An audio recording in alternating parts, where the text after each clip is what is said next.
Gestion des contacts.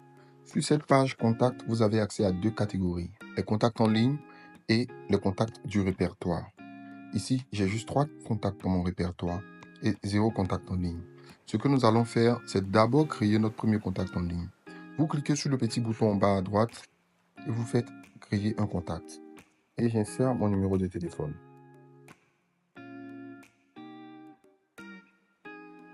Après avoir ajouté le contact, vous avez la possibilité d'ajouter plus de contacts, mais moi je vais me limiter à un seul, donc je vais cliquer sur retour. Comme vous pouvez le voir, je suis ajouté maintenant parmi les contacts en ligne. Je peux aussi accéder aux contacts du répertoire et les importer directement dans mes contacts en ligne. Donc qu'est-ce que je vais faire? Je vais maintenir le doigt sur Jane Doe et cliquer sur John Doe. Ensuite, je clique sur les 3 boutons en bas et je fais sauvegarder en ligne. Comme vous pouvez le voir, nous avons maintenant 3 contacts sauvegardés en ligne et un contact qui se nomme New Customer, toujours disponible dans notre répertoire. Comment importer les contacts de manière dynamique?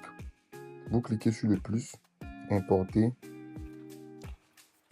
Sur cette page, il est mentionné que vous pouvez importer soit des fichiers CSV ou Excel. Mais, très important, dans le champ des fichiers Excel ou CSV, le champ forme est obligatoire et non, ici name est facultatif. Aussi, l'importation est limitée à seulement 1000 contacts par fichier. Donc, je vais utiliser mon fichier test pour importer ces contacts. Je clique sur choisir un fichier.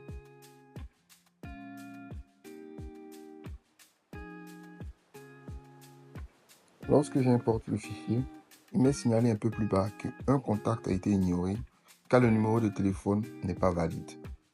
Cela est dû peut-être au fait que le numéro de téléphone ne contient pas l'index du pays, c'est-à-dire 225 ou plus 225.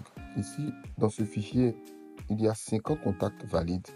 Donc j'avais 51 contacts dont un contact est invalide. Je clique simplement sur sauvegarder.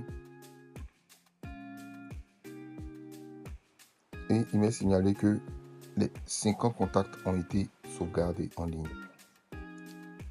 Comme vous pouvez le voir ici, les contacts ont été mis à jour.